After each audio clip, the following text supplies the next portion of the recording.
जय गणेश। मंगलाचरण करेंगे।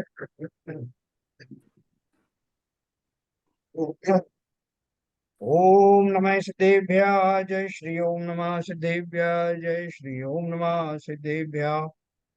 मंगलम भगवान वीरो मंगलम गौतमो गणी मंगलम कुंद कुंदाद्यो जयंधर्मोस्तु मंगलम। सर्वमंगल मांगल्यम सर्व कल्याण कारकम प्रधानम सर्वधर्माणां जैनम जयतु शासनम जैनम जयतु शासनम जैनम जयतु शासनम।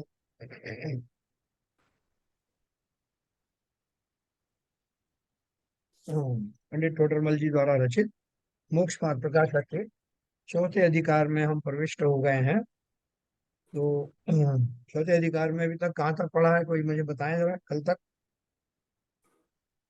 ये शिव। विद्या ज्ञान का स्वरूप चल रहा था। सम्यक ज्ञान, ये सम्यक चरित्र चल रहा है सब। सो हेडिंग जो चल रहा था जैन साहब, वो मिथ्या ज्ञान का स्वरूप, पेज नंबर 85 पर। मिथ्या ज्ञान का स्वरूप, अच्छा।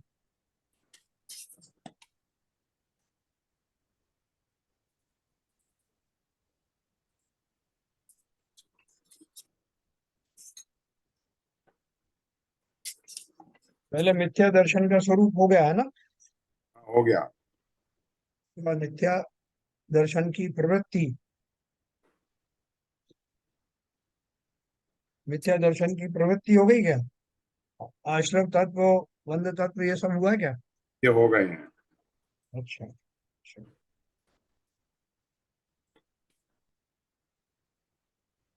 निर्जरा तत्व, संवर तत्व, बंध तत्व, ये सब हो गया भाई।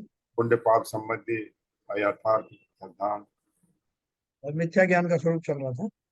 हाँ, मतलब बहन जी ने पूरा मिथ्या ज्ञान का स्वरूप भी मोस्टली कवर कर लिया था। हाँ। तो आप देख लीजिए कहाँ से शुरू करना है।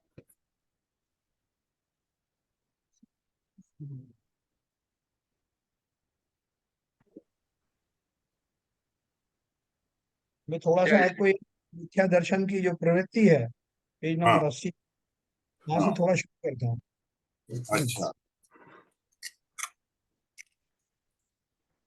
मिथ्या दर्शन की प्रवृत्ति, ये आजकल संवर बंध तो आपने पढ़ ही लिया, खाली मैं इसको टच करता हूँ।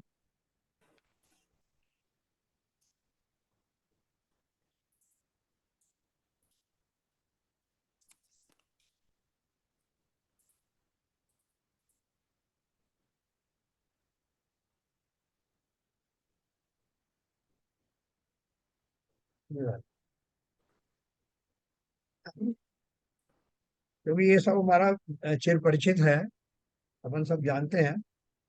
तो ये यहाँ से शुरू करते हैं।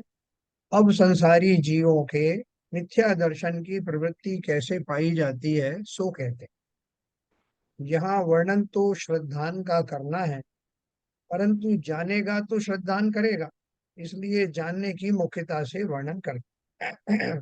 तो बहुत सारे लोगों को ये भ्रम होता है कि सम्यक दर्शन पहले होता है कि सम्यक ज्ञान पहले होता है। मतलब ज्ञान नहीं होगा तो दर्शन कैसे होगा। बहुत से कहते हैं जब दर्शन सही नहीं होगा तो ज्ञान भी सही नहीं होगा। तो दोनों बातें अपनी जगह पर सही हैं, लेकिन ज्ञान का व्यापार निरंतर चलता है। हम अच्छी तरह से जाने, गलत रूप में जाने, लेकिन ज्ञान चलता रहता है। तो ये बोल रहे हैं कि जो जानेगा तो श्रद्धान करेगा, ये बिल्कुल सही बात है। लेकिन जब जानना शुरू होता है, अनादिकाल से जान तो रहा है, लेकिन वस्तु के सही स्वरूप को नहीं जान पा रहा है। तो जानने के लिए उसे कोई नई चीज नहीं करना है, वो प्रवृत्ति उसकी पहले से ही है।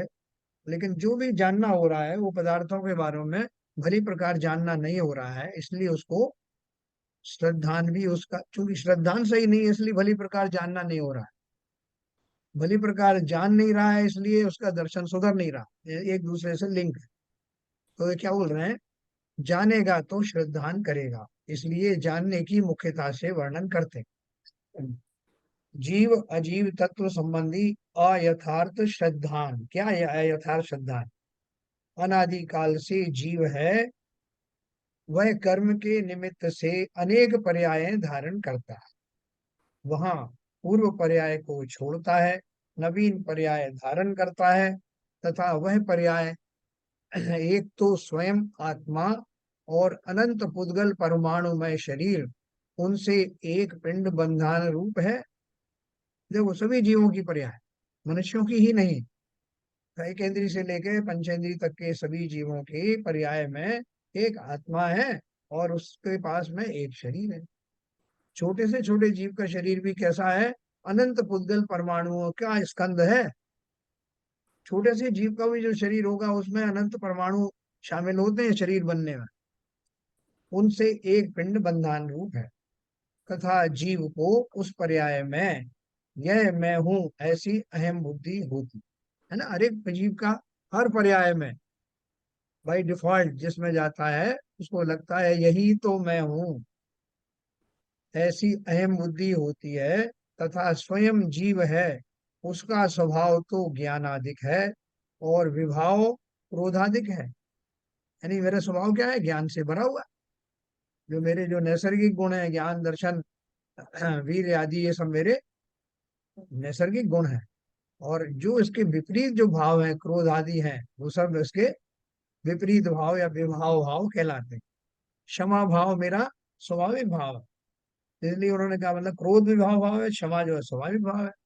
तभी तो कहा ना, उत्तम क्षमा मार्दव आर्जव भाव है, शौच सत्य संयम तप त्याग उपाव है, आकिंचन ब्रह्मचर्य धर्म दस सार है, चौगति दुख तय काढ़ी मुकट मुक्ति कर तार है। तो बोल रहे हैं जीव को उस पर्याय में यह मैं हूं ऐसी अहम बुद्धि होती है, तथा स्वयं जीव है, उसका स्वभाव तो ज्ञानादिक है और विभाव क्रोधादिक है। और पुद्गल परमाणुओं के वर्ण, तो देखो जीव में और वो जो पुद्गल परमाणुओं का जो शरीर रूप जो पिंड है, उन दोनों अलग अलग द्रव्य होने से दोनों के गुण अलग अलग हैं। जैसे मेरा गुण तो ज्ञानादि है और जो शरीर है उसके गुण अलग है, क्योंकि वो पुद्गल है। उसके क्या गुण है? वर्ण गंध रस स्पर्श आदि उसके स्वभाव। दोनों बिल्कुल विपरीत हैं, अलग हैं। उन सबको अपना स्वरूप मानता है। किस किस को अपना माना उसने? एक तो मेरे जो नैसर्गिक आत्मा के जो गुण हैं उनका उल्टा भाव पकड़ता है। जैसे क्षमा मेरा भाव है, उसकी भी जगह है मैं अपने आप को क्रोध करता हुआ पाता हूँ और ये मान लेता हूँ कि क्रोध आदि, क्रोध मान माया लोभ आदि जो है यही मेरा स्वरूप है, स्वभाव है, ऐसा मान लेता है। तो जब शरीर की बात आती है तो शरीर के जो गुण हैं, रूप रस ये वर्ण गंध रस और स्पर्श आदि जो उसके पुद्गल के प्रसिद्ध गुण हैं, वो गुण स्वयं के मान लेता है। यही मैं हूँ। मैं वस्तुओं को छू के देखता हूँ तो मुझे पता लग जाता है, मैं वस्तुओं का स्वाद लेता हूँ तो रस का पता लग जाता है, सूंघता हूँ तो गंध आ जाती है, यही तो मैं हूँ। तो मैंने अपने स्वरूप में क्या क्या विविधताएं मान ली। एक तो शरीर आत्मा के जो सुगुण हैं उनको तो अंगीकार नहीं किया, उनको जाना ही नहीं। उसके विपरीत जो मैं ज्यादातर रहता हूँ परिस्थितियों में, क्रोध आदि में मग्न रहता हूँ, वो तो आत्मा के गुण और शरीर के गुण सबको मिला के घुस पुस करके मैंने अपना स्वरूप का निर्णय कर लिया कि ये जो शरीर है और जो मैं हूँ, ये मेरे जो गुण है सब मिला करके मैं हूँ अपना स्वरूप। तो यहाँ उसकी विशेष भूल हुई, उन सबको अपना स्वरूप मानता, ये मेरे हैं, इस प्रकार उनमें ममत्व बुद्धि होती है। ममता है ना, ममत्व माने मेरापन। इस प्रकार उनमें ममत्व बुद्धि होती है तथा स्वयं जीव है, उसके ज्ञानादिक की तथा क्रोधादिक की अधिकताहीनता रूप अवस्था होती है और पुद्गल परमाणुओं की वर्णादि पलटने रूप अवस्था होती है। उन सबको अपनी अवस्था मानता है। कैसे मानता है? यही मेरी अवस्था है, ऐसी ममत्व बुद्धि करता है ना। ये तो उन्होंने हमारी परिस्थितियों का चित्रण किया है पंडित जी ने। वास्तव में ऐसा है। आप सोच के देखो अपने बारे में कि मैं क्या मानता हूँ। मैं ऐसा ही मानता हूं कि ये मेरे हैं। कौन मेरे हैं? शरीर और उससे जुड़ी सारी वो इंद्रियां सब मेरी तो है। यही मैं हूं। मैं ही भोजन का स्वाद लेता हूँ, मैं ही सब पंचेंद्रिय के विषयों का ग्रहण करता हूँ, मैं ही क्रोधादि से युक्त रहता हूँ, और मैं ही उस मान में भी मान करता हूँ। जब मुझे आता है ना, तो मैं कहने लगता हूँ साहब देखो अपना तो स्वभाव ऐसा है साहब, अपन किसी की जरा बर्दाश्त करते नहीं, अपन किसी से कम नहीं। तुम एक कहोगे तो मैं 10 कहूंगा। ये और कहने का अर्थ क्या है कि कहता कौन है? शरीर आदि में होने वाली जो दशाएं हैं, जब मेरे कहने के भाव आते हैं, जब क्रोध आदि के भाव आते हैं, उन सबको भी मैं अपना ही मानता हूँ। मुझे सब क्रोध आ जाता, देखो मुझे छेड़ो मत। ऐसा मैंने शरीर की दशाओं और अपने चिंतन, अपने स्वभाव सबको मिला जुला करके अपना स्वरूप माना है। और वो इतनी गहराई से एक मेक हो रहे हैं, गड्ढमड्ढ हो रहे हैं, कि उनको अलग करके मैं सोच ही नहीं पाता। सबसे बड़ी मेरी जो मिथ्या दर्शन की जो प्रवृत्ति है, वो ये है कि मैं अपने गुणों को तो जानता ही नहीं, शरीर के गुणों को भी ये नहीं जानता कि ये मेरे गुण, आत्मा के गुण है या शरीर के गुण। मैं कुछ जानना नहीं चाहता। मुझे तो जो पर्याय मिली है, उसमें जो भी मुझे इंद्रियों का स्वाद आ रहा है, जो कुछ भी आ रहा है, जो मुझे क्रोध आदि और कषाय हो रहे हैं, वो सब मिला करके मैं हूँ। तो हमें ये सब पढ़ने से क्या हो रहा है, होने वाला है? ये जो मैंने सबको एक करके माला माना है, और उसमें अहम बुद्धि करता हूँ, ममत बुद्धि करता हूँ, उसके हटे बिना मिथ्यात्व समाप्त होगा नहीं। यही तो मिथ्यात्व है। जो मैंने धारणाएं बनाई हैं, वही मिथ्यात्व है।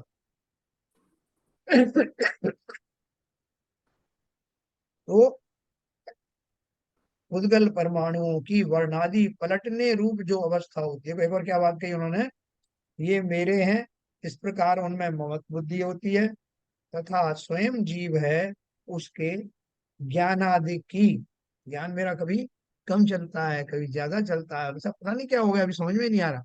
पहले तो बहुत अच्छे से आ रहा था, फिर बोले अभी बहुत अच्छे समझ में आ रहा है, पहले तो आता ही नहीं था। तो ये जो मेरे ज्ञान की उतार चढ़ाव होता है ये, तथा क्रोधादिक की अधिकता हीनता रूप अवस्था होती है। कभी मुझे बहुत क्रोध आता है, कभी मैं ही गलतफहमी का शिकार हो जाता हूँ, तो भाई साहब अब मेरे को क्रोध नहीं आता, बहुत बदल गया हूं मैं।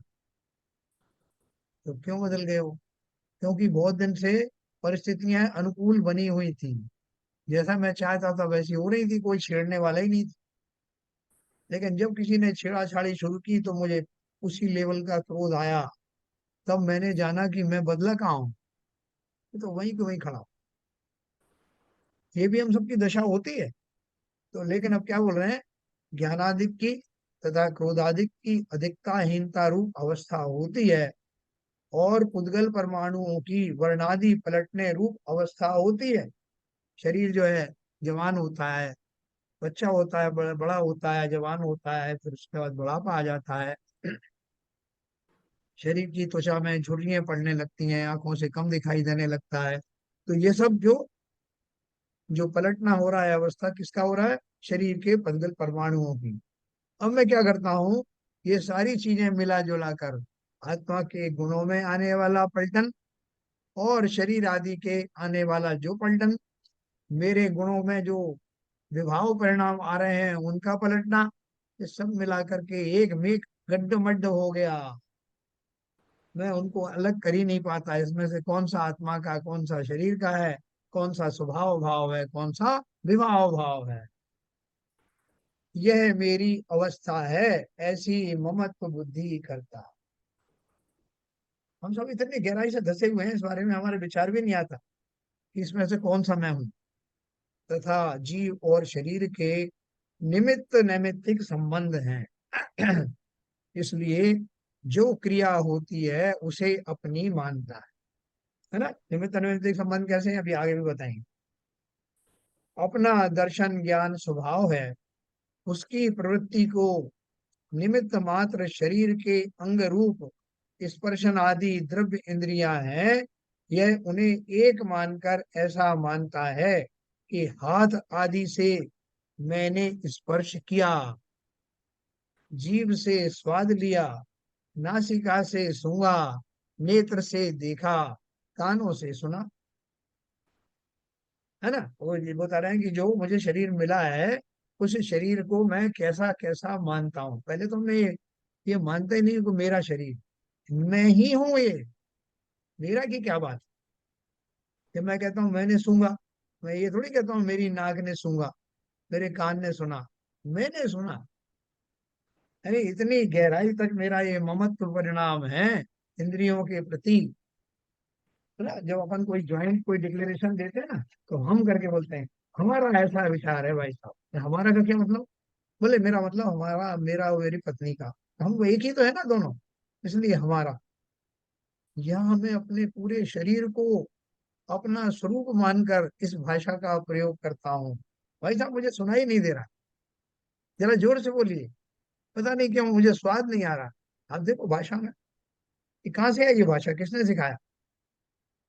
ये तो मैं अनादि काल से ऐसा ही मान रहा हूँ। देखो ये बहुत गहराई से समझना इस बात को। मैंने इसलिए इस टॉपिक को फिर से लिया है, क्योंकि हमें इस अपने अहम भाव को तोड़ना है। उसके टूटे बिना भेद विज्ञान होगा नहीं। इसलिए भले ही हमें कितना ही रिपीट करना पड़े, ये तो हमें अपनी धारणाएं तोड़नी ही पड़े। तो क्या बोल रहे हैं? मैंने कैसा माना? हाथ आदि से मैंने स्पर्श किया, जीभ से स्वाद लिया, नाक से सूंघा, नेत्र से देखा, कानों से सुना। मनोवर्गना रूप, आठ पंखुड़ियों के फूले कमल के आकार का हृदय स्थान में द्रव्य मन है, वह दृष्टि गम्य तो नहीं ऐसा है। सो शरीर का अंग है, उसके निमित्त होने पर स्मरणादि रूप ज्ञान की प्रवृत्ति होती है। यह द्रव्य मन को और ज्ञान को एक मानकर ऐसा मानता है कि मैंने मन से जाना। देखो जो असैनी पंचेंद्रिय जीव होते हैं, या असैनी जो भी जीव होते हैं, उन सबके मन नहीं होता। तो मन नहीं होता, इसका अर्थ क्या है? द्रव्य मन नहीं होता। तो द्रव्य मन नहीं होने से कहाँ नुकसान क्या हो रहा है? आपने देखा कि कोई गवर्नमेंट को कोई एक पर्टिकुलर डिपार्टमेंट को अच्छे से चलाना होता है, तो उसका अलग से सेपरेट डिपार्टमेंट खोल देते हैं कि साहब अल्पसंख्यक जो है डिपार्टमेंट खोल दिया, जिससे उनकी ज्यादा सुनवाई हो सके, व्यापक रूप से हो सके। तो नीचे के जो जीव होते हैं, जिन्हें इतना ज्ञान का क्षयोक्षम ही नहीं है, उनको वो विंडो या सेपरेट डिपार्टमेंट मन वाला है ही नहीं। उनका इतना ज्ञान ही नहीं कि उनको इसकी व्यापकता जान की जरूरत पड़े, इसलिए सेपरेट काउंसलेट या सेपरेट डिपार्टमेंट खोलने की जरूरत नहीं। ये तो छोटी मोटी विंडो से काम चल जाता। लेकिन ये एक बड़ी विंडो, संगी पंचेंद्री, जिनका संगी बनने का आ, कारण है, कर्म का उदय है, उनको ये मनोवर्गनाओं से युक्त मन प्राप्त होता है। और उसके पीछे आत्मा के प्रदेशों का ज्यादा सपोर्ट रहने से मन के द्वारा चिंतन आदि का निमित्त बनता है। और उससे मुझे मति श्रुत ज्ञान आदि, स्मरण आदि, अनुमान आदि, ये सब चीजें मेरी मेमोरी में आ जाती हैं। जबकि ये जो असंगी जीवों का तो सवाल ही नहीं। इवन संगी पंचेंद्रिय जो तिर्यंश भी हैं, उसमें भी सभी को इतना स्मरण शक्ति नहीं होती। किसी किसी में होती है। अपन बोलते हैं कि सर्प आदि की बहुत स्मरण शक्ति होती है, घोड़ों की होती है, हाथी की होती है, ऐसा बोलते हैं। तो एनीवे, ये क्या बोल रहे हैं? मनोवर्गना रूप आठ पंखुड़ियों के फूले कमल के आकार का हृदय स्थान में द्रव्य मन है, वह दृष्टिगम्य नहीं ऐसा है। सो शरीर का अंग है, भले ही ना दिख रहा, उसके निमित्त होने पर स्मरणादि रूप ज्ञान की प्रवृत्ति होती है। यह द्रव्य मन को और ज्ञान को एक मानकर ऐसा मानता है कि मैंने मन से जाना। मन क्या है? आप द्रव्य मन की बात कर रहे हैं ना, तो जैसे इंद्रियां हैं, द्रव्य इंद्रियां, ऐसे द्रव्य मन है। ये बात अलग है कि बाकी इंद्रियां जो है वो उतनी सूक्ष्म परमाणुओं से नहीं बनती, इसलिए विजिबल है। जबकि द्रव्यमान जो है वो विजिबल नहीं होता है, लेकिन है वो भी पौद्गलिक। तो जैसे बाकी इंद्रियों के बारे में बताया कि मैंने सूंघा, मैंने खाया, मैंने पिया, ऐसे ही मैंने मन से जाना। कि आपको ये बात कैसे पता, कैसे सूझी? मन से। अपन बोलते हैं ना, मन का प्रयोग जो करते हैं। तो अब मैंने मन को उसमें जोड़ दिया, जैसे बाकी इंद्रियों को जोड़ा। आगे क्या बोल रहे हैं? तथा अपने को बोलने की इच्छा होती है, तब अपने प्रदेशों को जिस प्रकार बोलना बने उस प्रकार हिलाता है ना। जब कोई बोलने की चेष्टा करता है, अभी उसके मुंह से आवाज नहीं निकल रही, उसे बोले बोलो तो सही, इसका क्या जवाब है? वो थोड़ा अशक्त है, मुश्किल से बोल पाता है, तो बोलने की पहले जो उपक्रम करेगा, तो उसको देख के कैसा, कोशिश तो कर रहे हैं साहब बोलने की, देखो कुछ तो हुई, उनके अभी होठ हिल रहे हैं। तो ये जो चेष्टा होती है, वो चेष्टा से जब बोलने के भाव आते हैं, तो ऑटोमेटिकली वही अंग चेष्टामय होते हैं, जिनके द्वारा शब्द उत्पन्न होते हैं। बोलने की इच्छा होती है तब अपने प्रदेशों को जिस प्रकार बोलना बने उस प्रकार हिलाता। तब एक क्षेत्रावगाह संबंध के कारण शरीर के अंग भी हिलते हैं। जैसे ही मैंने भाव किया बोलने का, उसी समय में मेरा एक क्षेत्रावगाह संबंध है, मतलब वो शरीर के वो सारे अंग वहीं तो विद्यमान है जहाँ मेरे प्रदेश हैं आत्मा के। तो उनके निमित्त से भाषा वर्णना रूप उद्गल वचन रूप परिणमित होते हैं। जब मैं किसी तरह की जो है वो, ये सारे तालु, होठ आदि सब उसमें जो जीव उसमें शामिल होते हैं ना बोलने में, तो बोल रहे हैं कि वो भाषा के रूप में, जो भाषा वर्णना जो मेरी पूर्णता को प्राप्त हुई थी, तो भाषा वर्णना के कारण, उनके परमाणु होने के कारण मेरे ये उपक्रम, यानी ये अंगों का संचालन ऐसा होता है जिससे कुछ वचन निर्मित निर्मित होते हैं, वचन निकलते हैं।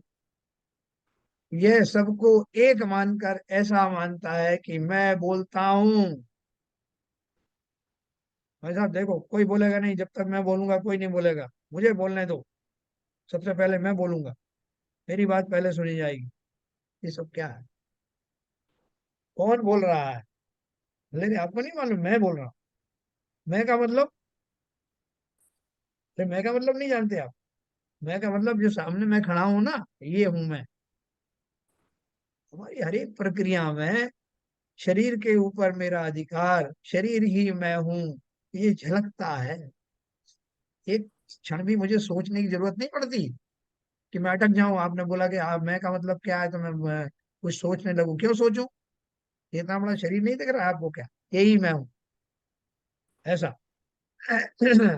तथा अपने को गमनादि क्रिया की या वस्तु ग्रहण आदि की इच्छा होती है, तब अपने प्रदेशों को जैसे कार्य बने वैसे हिलाता। कोई के भाई साहब चलिए बाहर चलते हैं घूमने। अच्छा चलिए साहब, तो चल करके टांगे ही तो चलती ना, कि हाथों चलाए, बैठे बैठे हाथ चलाएगा तो आगे बढ़ेगा ही। तो क्या बोल रहे हैं? जैसे ही चलने की इच्छा हुई, वैसे ही पैरों का संचालन और सारे शरीर का उस तरह का संचालन शुरू हो जाता है।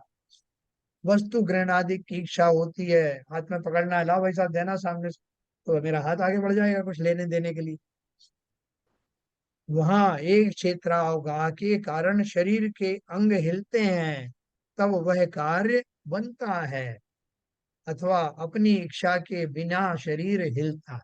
देखो, पहली बात तो अपने सबके समझ में आई। यहाँ साहब जब मैं सोचता हूँ कुछ पकड़ने की या चलने की, तो वैसे उसमें निमित्त भूत होने वाले अंग वैसे ही तैयारी करने लगते हैं, वैसे ही करने लगते हैं। लेकिन कभी तो मैं चाहता भी नहीं हूं, तब भी अंग चल हिलने लगते हैं बिना मेरी इच्छा के। तो साहब ये कैसे होने लगा?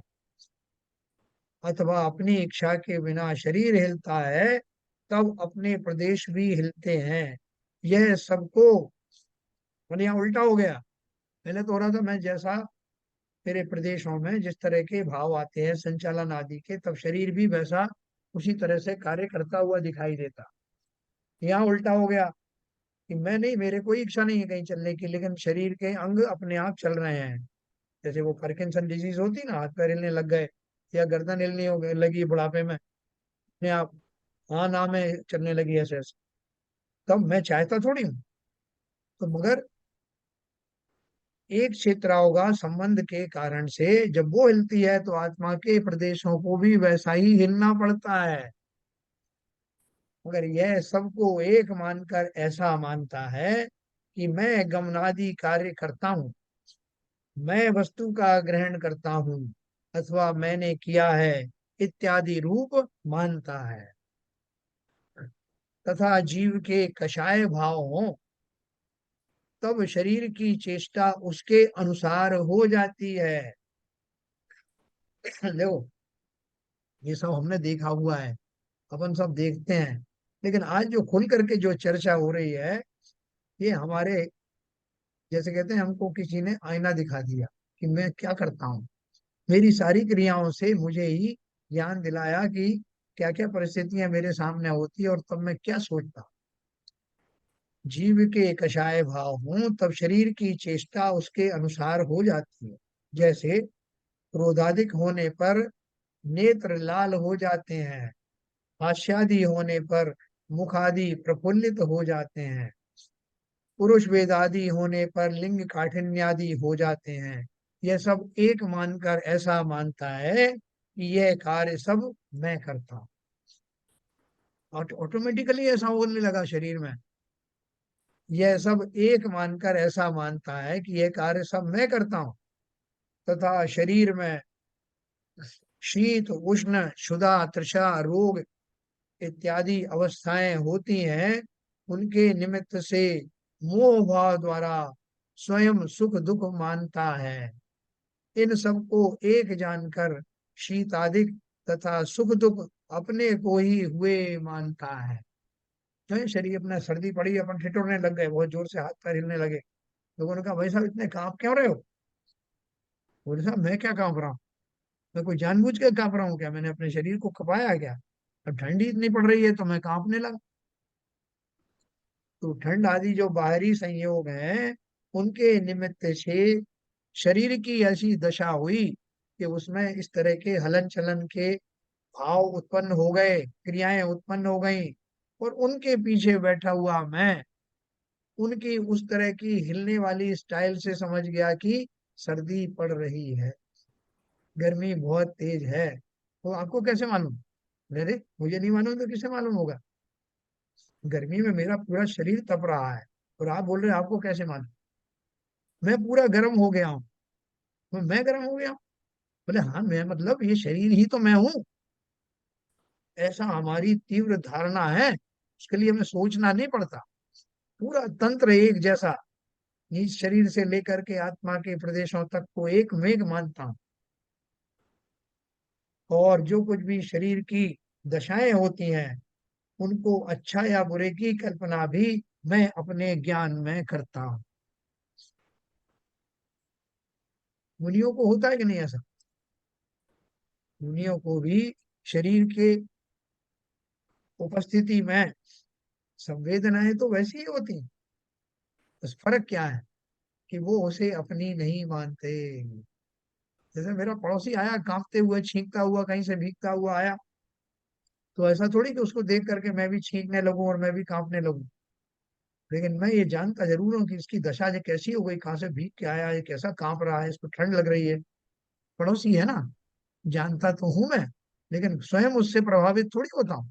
थोड़ी दया जरूर आ जाती, लेकिन जब मेरे शरीर में कुछ होता है तो मैं मानता हूं कि मुझे ही तो हो रहा है, काय का पड़ोसी। ऐसा। तो इन सबको एक जानकर शीतादिक तथा सुख दुख अपने को ही हुए मानता है। तथा शरीर के परमाणुओं का मिलना बिछुड़ना आदि होने से अथवा उनकी अवस्था पलटने से या शरीर स्कंद के खंड आदि होने से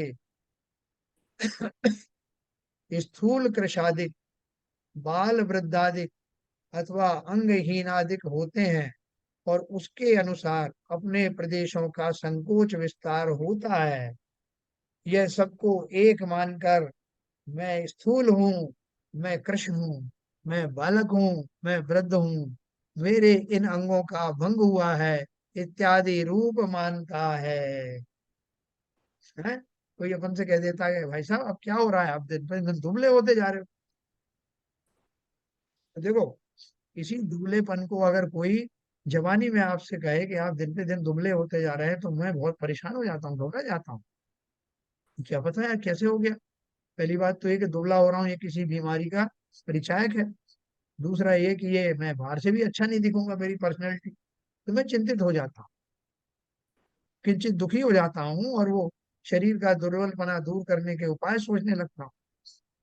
इसके विपरीत अगर मेरा शरीर बहुत ज्यादा स्थूल है, तो मैं उसको कम करना चाहता हूँ, और थोड़ा सा मुझे उस दिशा में लाभ भी होता है। कोई ने कह दिया कि भाई साहब आज पतले हो गए आप, बड़ा खुश हो जाता। जो बात पहले अच्छी नहीं लगती थी अभी अच्छी लगने लगी। कि शरीर की वही दशाएं अलग अलग अवस्थाओं में अच्छी या बुरी लगती हैं। तो मेरा कुछ नहीं हो रहा, जो हो रहा है वो खेल सब परमाणुओं का हो रहा है। ज्यादा परमाणु आ गए, बहुत सारे घिर गए तो दुबला हो गया। ये सब स्वरूप को मैं जानता नहीं है। बुढ़ापा आता है तो मैं पहले जवान होता हूँ तो बड़ा खुश होता हूँ।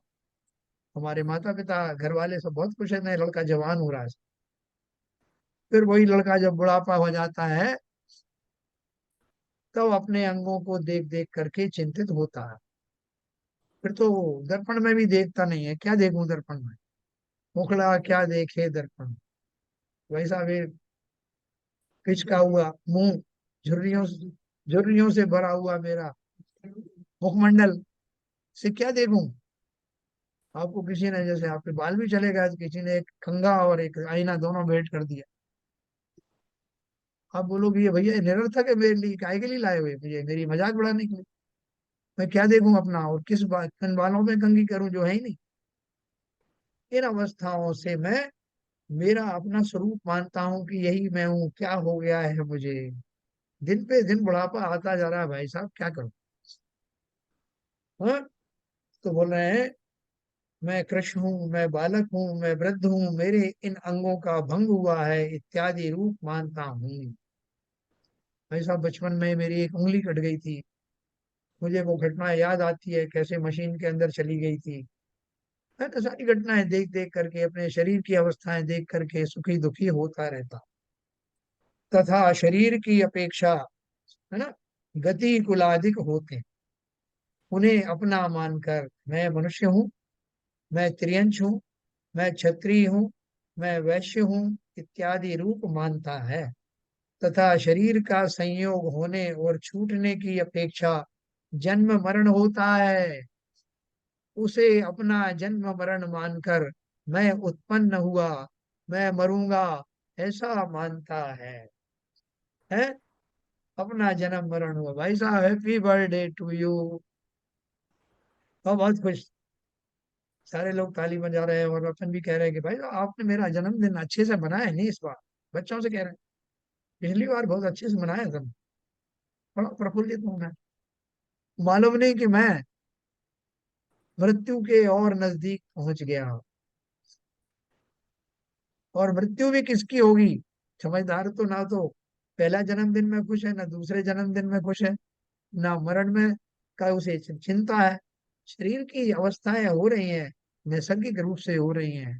क्या हो गया, पहला बन गया, 10वां बन गया, 15वां बन गया, क्या होता जा रहा। तो उसे अपना जन्म जन्म मरण मानकर मैं उत्पन्न हुआ, मैं मरूंगा ऐसा मानता है। मैं एक उसमें आए गया था ना, अपने मेरे एक रिलेटिव थे, उनको वो एक्सपायर हो गए।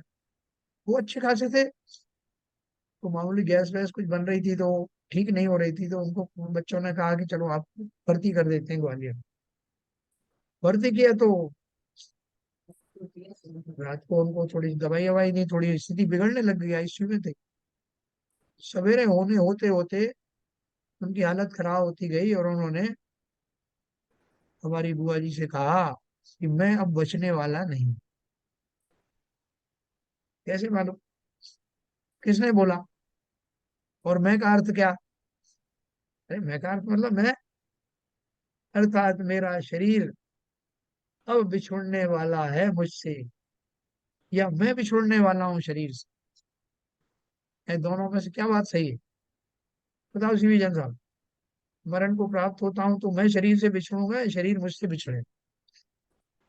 शरीर अपना अलग रह जाता है, दोनों ही चीजें हैं, दोनों एक दूसरे से बिछुड़ते हैं।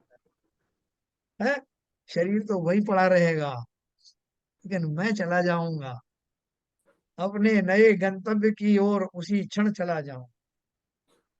जब तक कोई सोचेगा भी कि ये कहाँ जा रहे हैं, चले गए क्या, और मरण हो गया है, तब तक तो मैं नई पर्याय में प्रविष्ट हो जाऊं। और यहाँ लोग धाड़े मार के रोते रहेंगे, कहाँ चले गए, हमारे बारे में तरह तरह के अनुमान लगाएंगे, हमें लेकर के लोग दुखी सुखी होंगे। फिर हफ्तों दसों दिन जो है मेरा शोक होगा। हमें क्या मालूम कौन शोक कर रहा है, कौन पत्नी कौन बेटे कहाँ चले गए, हमें थोड़ी मालूम। लेकिन वो उसको धरे हुए बैठेंगे, हमारी फोटो को हृदय से लगा के बैठे रहेंगे, मेरे निमित्त से अपने भावों में तीव्र आर्त ध्यान के भाव बढ़ते रहे। और मैं तब तक कहाँ जा चुका होऊंगा, उन अवस्था में तो मुझे भी नहीं मालूम। और सभी जीवों की ये दशाएं होने वाली हैं।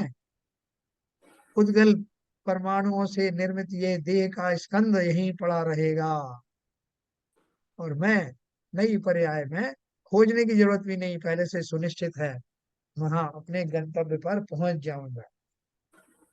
इस बात की चिंता कर रहे थे जब आपको नई पर्याय मिलने ही वाली थी, आपको पता ही था कि निश्चित है आपका घर जहां आपको जाना। तो यह चिंता इसी बात की थी कि मैं इस शरीर को अपना मान चुका था, अच्छे से निवास कर रहा था इसमें, जैसे घर में रहता हूँ। कोई घर से बेघर कर दे तो दुख होता है ना। कोई भले ही मुझे महल दे दे दूसरा, तब भी मैं कहूँ मुझे इस झोपड़ी की याद तो आएगी ना क्षण को।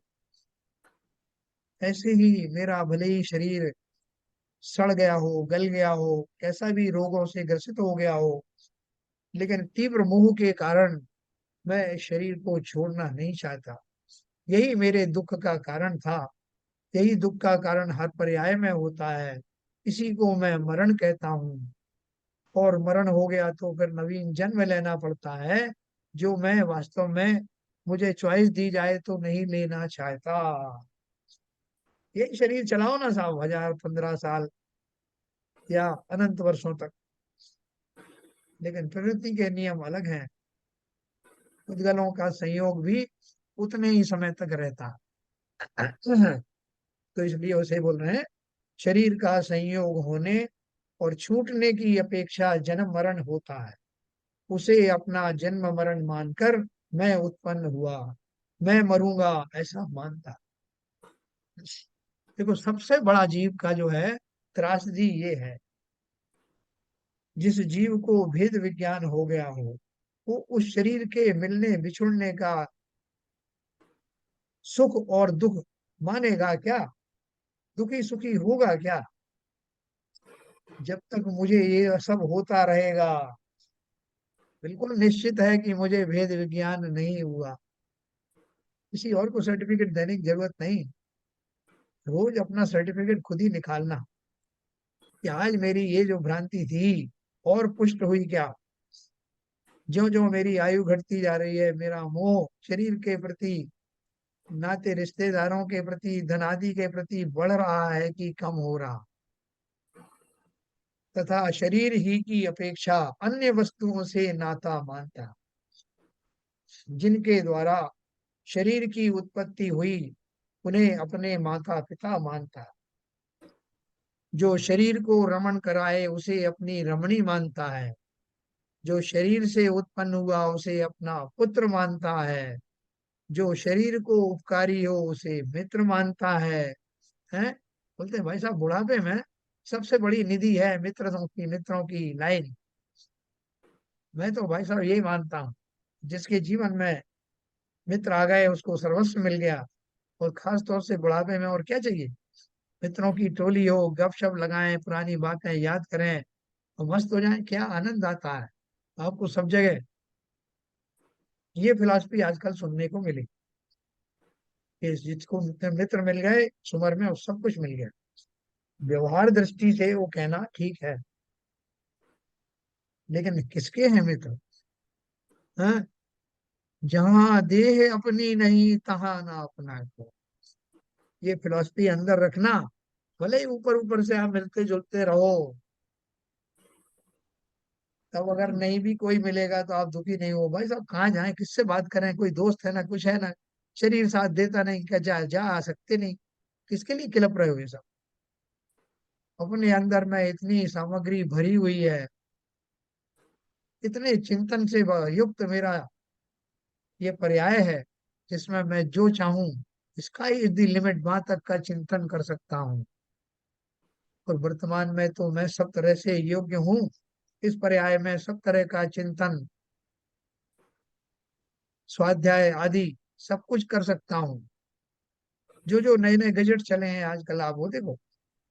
आपको अगर टेक्नोलॉजी से मिलना है, उसमें देखो जिनवाणी चैनल, पारसनाथ पारस चैनल, और तरह तरह के मुनियों के कितने उपदेश हैं, देखो सुनो। एक पल आपको मिलेगा नहीं, खाली फुर्सत मिलेगी नहीं, कहाँ भटकना।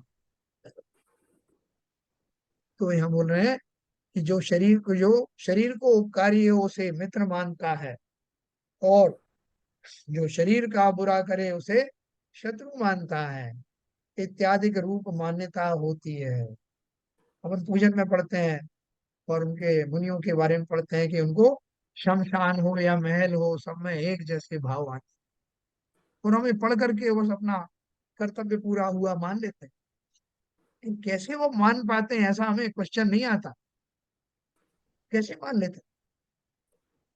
हम उनकी प्रशंसा तो कर देते हैं, अरे साहब की तपस्या आज अनोखी है, सर्दी गर्मी में वो परेशान नहीं होते, वो ऐसे चले जाओ, उनकी हम भक्ति तो पूरी करते हैं। लेकिन वो कैसे कर पाते हैं? वो क्या मुझे ऐसा नहीं करना है? क्या मुझे एक दिन मुनि नहीं बनना? क्या मुझे मोक्ष नहीं जानना? अगर जाना है तो वो कैसे कर पाते हैं ये भी जानूं। कर पाते हैं, उनका गुणगान करना तो ठीक है, लेकिन मुझे भी करना है, सीखो उनसे। तो अधिक क्या कहूं, जिस जिस प्रकार से अपने को और शरीर को एक ही मानता है। इंद्रिय आदि के नाम तो यहाँ कहे हैं, परंतु इसे तो कुछ गम्य नहीं है। अचेत हुआ पर्याय में अहम बुद्धि धारण करता है, उसका कारण क्या है यह बतलाते हैं। ये बोल रहे हैं जो ज्ञान की जो इंद्रियां मिली हैं, वो इंद्रियों के नाम बता दिए हैं, लेकिन ये अपनी पर्याय में कैसे मूर्छित हो रहा है, देखो बता। इस आत्मा को अनादि से इंद्रिय ज्ञान है, उससे स्वयं अमूर्तिक है, वह तो भाषित नहीं होता। है ना, मैं कैसा हूँ? अमूर्तिक हूँ। तो फिर ये इंद्रियां किसकी हैं? मुझे ताज्जुब नहीं होता है? जैसे मैंने बताया ना कि मेरे सिर पे बाल नहीं है, कोई मुझे कंघा ला के दे दे, तो मैं उससे कहता हूँ भैया ये मुझे क्यों ला के दे दिए, मेरे किस काम का? ऐसे ही मैं तो अमूर्तिक हूँ, मेरा स्वयं का कोई ऐसा पौद्गलिक आकार है नहीं, अमूर्तिक हूँ, दिखाई नहीं देता। लेकिन जो कुछ दिखाई दे रहा है, जो मुझे मिला हुआ है, उसको मुझे ताज्जुब नहीं होता है कि मेरे ऊपर ये क्या धारण करा दिया आपने, ये तो मैं हूं नहीं। जैसे वो रामलीला वगैरह में नाटक में ऊपर से एक कवच सा पहन लेते हैं लोग, है ना, उसके अंदर मैं जानता हूँ कि ये मैं नहीं हूँ। ऐसे ही वो बोल रहे हैं कि मैं स्वयं तो अमूर्तिक हूँ, परंतु शरीर मूर्तिक है, वही भाषित होता। और आत्मा किसी को आप रूप जानकर अहम बुद्धि धारण करे ही करे, सो जब स्वयं पृथक भाषित नहीं हुआ, तब उनके समुदाय रूप पर्याय में ही अहम बुद्धि धारण करता है ना। जैसे मैंने आपको बताया कि एक आपको एक पूरा एक किसी भूमिका को नाटक करने के लिए पूरा खोल तैयार था, इंटीग्रल बना हुआ, ऊपर से पहनने का नीचे से पहनने का, खाली आप उसको पहन करके बटन लगा लो, पुकोट पुकोट सब लगा हुआ। तो उस पल में, उस क्षण में उससे जो नाटक करवाया जाता है, उसमें वो अपने उन अंगों को छू के बोलता है कि मेरे मस्तक पर ये जो मुकुट लगा है कैसा शोभायमान हो रहा है, बताओ मंत्री गणों। वो नाटक के माध्यम से सही पूरे अपने वो जो कवच आदि जो धारण किया है उसके एक एक अंग को अपना मानता है उस क्षणों में। ये मेरा मुकुट, ये मेरा जो कुंडल, ये सारे स्पर्श करके वहां पे अपने डायलॉग बोलता है। क्योंकि उस क्षण में तो वो वैसे ही मानना है उसको उस रोल में। और मैं तो अपने इस परमानेंट रोल में लगी हुई इन इंद्रियों आदि को मेरी ही है ऐसा मानता हूं। डॉक्टर के पास जाता हूँ तो छू के बताऊं साहब मेरी ये नाक में ना यहाँ एक थोड़ा हो गया, मेरी आंख में यहाँ ऐसा हो गया, वहां सब मेरापन है ना। तो कोई कहे कि भाई साहब आप तो अमूर्तिक हैं, ये सब जो आप मेरा मेरा इसमें कर रहे हो ये कैसे कर रहे हो। बोले, यार तुम जानते नहीं हो, ये जो है मैं ही हूँ। आपसे किसने कह दिया कि मैं आत्मा आत्मा हूँ, तुम्हें दिख रहा है कि आत्मा। समझ जाएगा वो कि मेरा अभी मोह कहाँ दूर हुआ। प्राप्त पर्याय में प्राप्त शरीर ही मेरा स्वरूप है, ऐसी जो मेरी मान्यता है वो अनादि काल से चली। तो बोल रहे आत्मा किसी को आप रूप जानकर अहम बुद्धि धारण करे ही करे, सो जब स्वयं पृथक भाषित नहीं हुआ तब उनके समुदाय रूप पर्याय में ही अहम बुद्धि धारण करता है। मुझे अपना स्वरूप तो पता चला नहीं, इसलिए शरीर और उसमें स्थित ये इंद्रियों का समूह इसी को अपना स्वरूप मानता हूं। क्योंकि किसी ने मुझे ऐसी देशना दी नहीं, किसी ग्रंथ में मैंने पढ़ा नहीं, जानने की मैंने चेष्टा की नहीं। इसलिए अनादि काल से जिस पर्याय में जानता हूँ उसमें शरीर दिखाई देता है, उसी को अपना स्वरूप मानता हूँ। ये मेरी गलती नहीं। क्यों नहीं है गलती? क्योंकि अनादि काल से मैं ऐसा ही मूल हूँ, और ये मेरी मूलता है ऐसा भी मुझे भाषित नहीं होता। मैं तो जो अगर ऐसा नहीं माने कि मैं ये शरीर हूँ उसको मूल कहता हूँ। वह पागल कहीं का। ये तो मुझसे पूछ रहा है कि साहब मैं कौन हूँ, मैं क्या जानूं। मैं तो अपना जानता हूँ कि ये मैं हूँ, और उसके शरीर से हाथ लगा के बता दिया मैंने भाई साहब कि ये तुम हो। वो मानते ही ऐसा मूड है। तो वो मूड है कि मैं मूड हूँ। बोल रहे हैं तथा अपने को और शरीर को निमित्त नैमित्तिक संबंध बहुत है। इसलिए भिन्नता भाषित नहीं होती। दूध में पानी की तरह मिल गया हूं मैं शरीर से, उसे क्या अलग करूं। तो दूध में थोड़ा सा और पानी बढ़ा दो तब भी मैं उसे दूध ही मानूंगा, थोड़ा पानी कम कर दो तब भी दूध ही है। इसी तरह से शरीर में कम ज्यादा होने वाले परमाणुओं से मैं अपनी मान्यता बदलने वाला नहीं भाई साहब। मैं यही मानूंगा कि यही मैं हूं। तो अपने को और शरीर को निमित्त नैमित्तिक संबंध बहुत है, इसलिए भिन्नता भाषित नहीं होती। और जिस विचार द्वारा भिन्नता भाषित होती है वह मिथ्या दर्शन के जोर से हो नहीं सकता। इसलिए पर्याय में ही अहम बुद्धि पाई जाती। पंडित जी बहुत मार्मिक ढंग से बता रहे हैं बात कि भैया वो जो विचार है कि कोई कहे कि विचार तो करो, तुम्हें बता दिया गया है कि तुम शरीर नहीं हो, तो क्या हो विचार तो करो। तो भाई साहब मेरा दिमाग नहीं चल रहा है, आप ही बता दो। चलो हम बता देते कि ये जो शरीर दिख रहा है ये बाहरी आवरण है, अंदर में तुम तो ज्ञानी हो, ज्ञाता दृष्टा हो, अमूर्तिक हो। बोले साहब ये फिलॉसफी किसी और को बताना, ना तो अपने समझ में आती है ये, और ना हमें ऐसा भाषित होता। तो उन्होंने क्या बोला, जिस विचार द्वारा भिन्नता भाषित होती है वह मिथ्या दर्शन के जोर से हो नहीं सकता। इसलिए पर्याय में ही अहम बुद्धि पाई जाती। मेरी क्या गलती है? तो क्या बोल रहे हैं इसमें, चार लाइन और पढ़ूंगा समाप्त करेंगे। तथा मिथ्या दर्शन से यह जीव कदाचित बाह्य सामग्री का संयोग होने पर उसे भी अपनी मानता। शरीर को अपना माना है तो शरीर से जुड़े सब संबंध अपने। पुत्र स्त्री धन धान्य हाथी घोड़े महल किंकर आदि प्रत्यक्ष अपने से भिन्न है और सदाकाल अपने अधीन नहीं है, ऐसा स्वयं को भाषित होता है, तथापि उनमें ममकार करता है। तो भाई साहब मैं भी जानता हूँ कि ये मेरे साथ नहीं जाने वाले बाएं हैं, लेकिन माना मन नहीं मानता था। अगर पुत्र कहीं चला जाए, उसको कुछ हो जाए, तभी तो जान निकल जाती है। अब क्या समझते हो? और पुत्रादिक में ये है सो मैं ही हूँ, ऐसी भी कदाचित भ्रम बुद्धि होती है, तथा मिथ्या दर्शन से शरीर आदि का स्वरूप अन्यथा ही भाषित होता है। अनित्य को नित्य मानता है, भिन्न को अभिन्न मानता है, दुख के कारण को सुख का कारण मानता है, दुख को सुख मानता है, इत्यादि विपरीत भाषित होता है। कोई आपको किम्पाक फल होता है ना, जिसमें जहर भरा होता है, देखने में बहुत रमणीय होता है, वो खाने को दे तो आप बड़े सुखी हो जाओ, ना दे तो दुखी हो जाओ। लेकिन वो जो है, जो मिल जाया तो समझो विषपान हो गया। ये मैं कहाँ जानता हूँ। ऐसे जो जो सामग्रियां हैं मेरे संसार बढ़ाने में निमित्त हैं, जो घटनाएं जो भाव, उनमें मैं अपने संसार को बढ़ा लेता हूँ।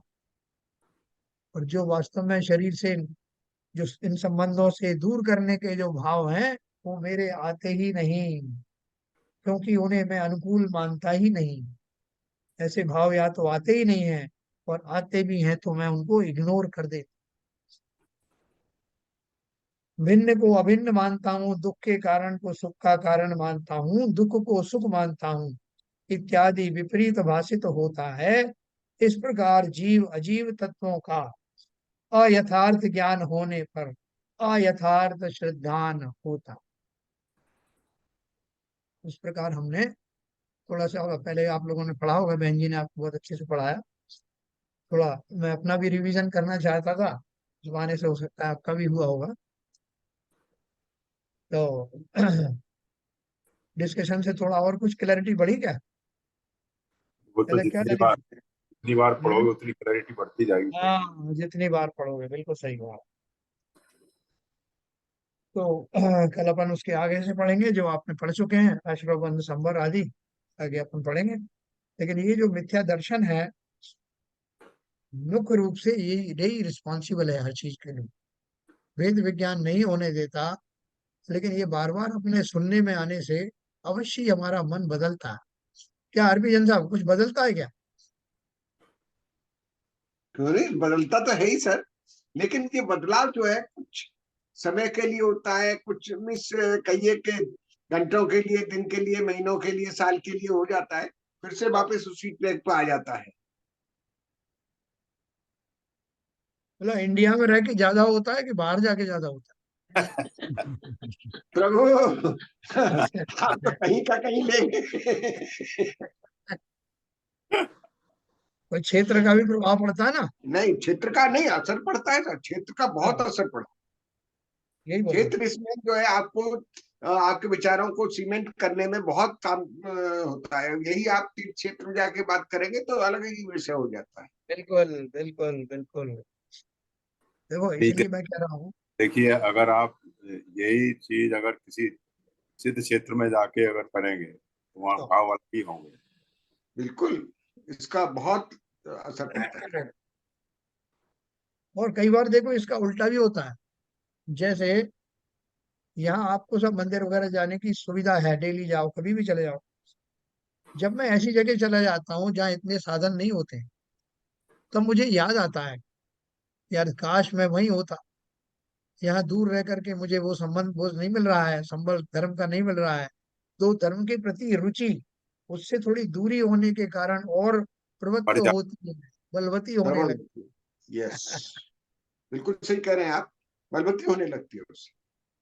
तो इन सब का मगर अपना फिर अपना भी जो जन्म के साथ में जो पर्याय मिली है, पर्याय जो मिली है, उसके साथ में जो हमारा संबंध है वो जी, बहुत ही तगड़ा है। बराबर। फेविकोल फेविकोल की तरफ बॉन्डिंग है सब। बिल्कुल, बॉन्डिंग ऐसी तगड़ी हो गई है। क्या ललित जी आपको लगता है कि अपना ऐसा इस चिंतन से, इन सब स्वाध्याय से कुछ बंधन ढीले पड़ेंगे अपनी मान्यता के? हाँ अवश्य पढ़ेंगे, वो तो धीरे धीरे अगर हम चिंतन करेंगे मतलब तो फर्क तो पड़ेगा, पर चिंतन करने की जरूरत है। मतलब पढ़ेगा या पढ़ रहा है? अब पढ़ने का तो जैसा भी बताया वो कुछ घंटे या कुछ दिन कुछ इस तरह का ही रहता है, बाकी बैक टू नॉर्मल हो जाता है।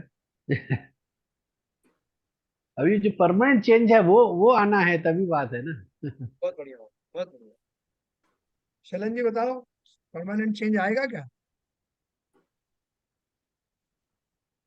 सर एक्चुअली में क्या हो रहा है कि सुनने में भी अच्छा लग रहा है, बात करने में भी अच्छा लग रहा है, भाव भी हैं, लेकिन नियम से जब तक कुछ नियम चालू नहीं होंगे, जब तक कुछ अनुशासन चालू नहीं होगा, जब तक ये चीजों में थोड़ा, क्योंकि क्या होता है कि उसका फायदा तो होता है जैसे अभी, लेकिन जब तक उसको हम लोग पालन नहीं करते हैं, और उसका कुछ दिन पालन करते शुरू में तो प्रॉब्लम होती है, लेकिन जब उसको पालन करने लग जाते हैं तो फिर उसके फायदे मानना चालू होते हैं।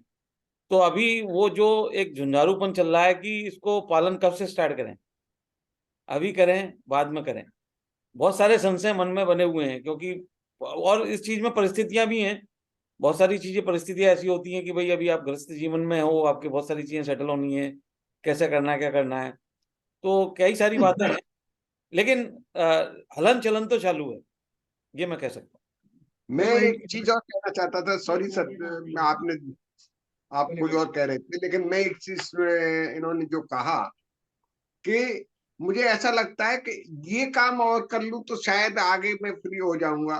ऐसा हाँ, वो समय आज तक तो आया नहीं, नहीं आएगा।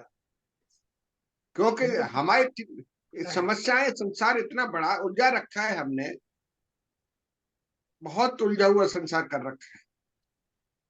मतलब हम, आप सही कह रहे हैं, कई बार ऐसा लगता है कि अगर ये काम नहीं किया मैंने, ये रह गया तो, मतलब मैं अपनी एब्सेंस को जो है वो खुद ही बर्दाश्त नहीं कर पाता कि अगर मैं नहीं रहूंगा तो फिर ये कैसे करेंगे। बिल्कुल आपने सही कहा। देखो मगर एक चीज मैं आपको बताऊं। जी सर। एक रबर बैंड होता है या कोई भी रबर का टुकड़ा होता है, उसमें एक इलास्टिसिटी होती है। तो जब उसमें भरपूर इलास्टिसिटी होती है तो आपने इतना खींचा, थोड़ी देर में वो वापस हो जाता है। तो ये दशा हमारी अभी तक थी। जैसे अभी ललित जी ने बताया, इन्होंने बताया कि वो हम वापस में ही आ जाते हैं, लेकिन आप देखो कि बार बार खींचने से एक दिन वो रबर में परमानेंट डिफॉर्मेशन आ जाता, फिर आप चाहेंगे भी तो वो वापस नहीं जाएगा। ऐसी दशा का निर्माण होने लगा है। आप ध्यान से सोचेंगे तो लगेगा कि जैसा मैं पहले आंदोलित होता था, उद्वेलित होता था, उसमें फर्क तो निश्चित ही आ गया।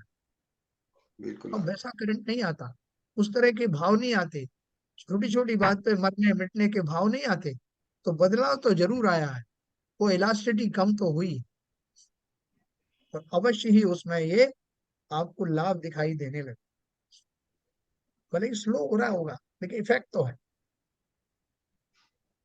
क्या चलन जी?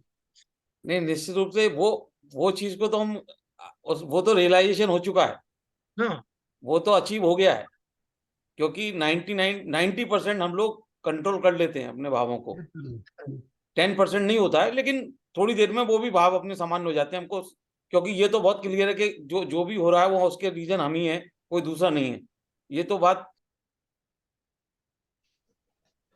हाँ, जितने स्वाध्यायी हैं उनको सबको है, लेकिन इससे नेक्स्ट क्या, इससे आगे हाँ, क्या, वो प्रश्न है अभी, क्योंकि नहीं, अभी जो क्रोध है ये है, आता है, क्षणिक आता है, लेकिन इमीडिएटली कंट्रोल होता है, क्योंकि वो मालूम है कि इसके रीजन 100, इतना तो स्वाध्याय से फर्क आ गया कि उसके रीजन हम ही है, दूसरा कोई नहीं।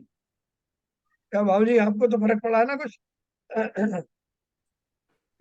ऐसा है भाई साहब, एक्चुअल में क्या है, हमारी मान्यताएं जब तक बनी रहेंगी, हम संसार में सुख मानते रहेंगे, जरा जरा भी छोटी छोटी हमारी इच्छाएं पूरी होती हैं तो हमें सुख होकर के उन दुखों को भूल जाते हैं। अगर संसार में सुख है, इस बात को नकार करके, इस मान्यता को तोड़ करके हम संसार में किसी प्रकार से सुख नहीं है, ये मान्यता रहेगी तो हम आगे उस पद पर बढ़ते चले जाएंगे। ये मेन चीज है। हमारी मान्यता सही हो गई तो आगे के सब काम बिना सोचे समझे आगे बढ़ते चले जाएंगे। और मान्यता ही अगर स्टार्टिंग में हमारी सोच ही गलत है तो जितनी भी हमारी जो आगे की जो महल खड़ा होगा वो सब गलत होगा।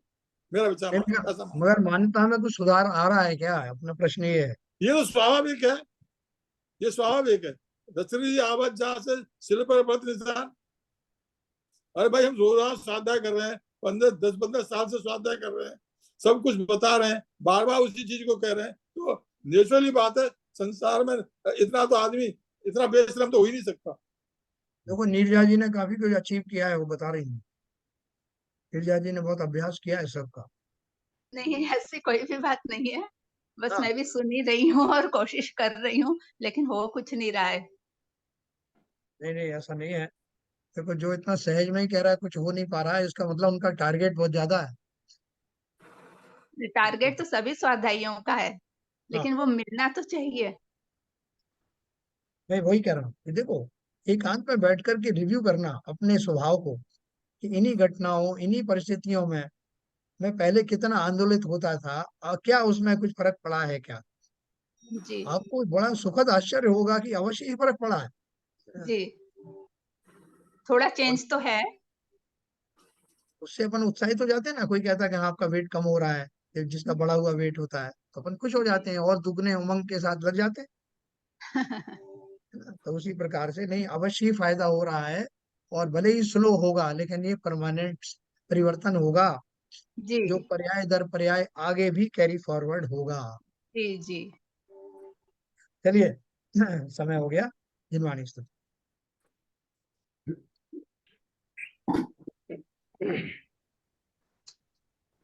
मिथ्यातम नाश वेको ज्ञान के प्रकाश वेको अपपर भास वेको भानु सी बखानी है। छह द्रव्य जान वेको बंध विधि भान वेको स्वपर पिछान वेको परम प्रमाणी है। अनुभव बताए वेको जीव के जताए वेको काहू न सताए वेको भव्य और हानि है। जहाँ तहाँ तार वेको पार के उतार वेको सुख विस्तार वेको यही जिन वाणी है। हे जिनवाणी भारती तो हे जपू दिन रैन, जो तेरी शरण आ गए सो पावे सुख चैन। क्या वाणी के ज्ञान से सूझे लोकालो, तो वाणी मस्तक धरो सदा देते हैं धो, सदा देते हैं धो। जिनवाणी माता की जय। नमो कर्म।